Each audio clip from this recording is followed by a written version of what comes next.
প্রিয় এলাকাবাসী, আসসালামু আলাইকুম। বিএনপির ভারপ্রাপ্ত চেয়ারম্যান জনাব তারেক রহমানের রাষ্ট্র মেরামতের 31 দফা প্রচার প্রচারণার লক্ষ্যে আগামী 29শে নভেম্বর রোজ শনিবার বিকাল 3টায় উত্তরা আবদুল্লাপুর পলয়েলের সামনে থেকে একটি বর্ণাঢ্য র্যালির আয়োজন করা হয়েছে। বিশেষ করে আগামী ফেব্রুয়ারিতে যে জাতীয় নির্বাচন, সেই জাতীয় নির্বাচনে ধানের শীষের পক্ষে গণজোয়ার সৃষ্টির লক্ষ্যে ঢাকা 18 আসনের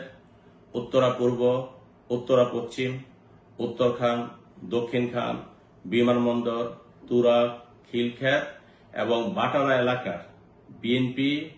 অঙ্গ ও সহযোগী সংগঠনের সকল পর্যায়ের নেতাকর্মী এবং সাধারণ মানুষ, সাধারণ জনগণকে ঐক্যবদ্ধভাবে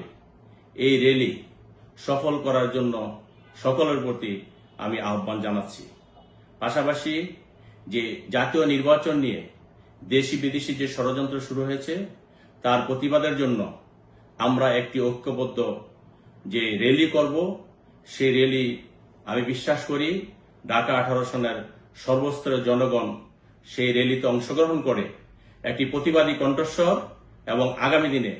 ধানের শীষের বিজয়কে সুনিশ্চিত করবেন ইনশাআল্লাহ।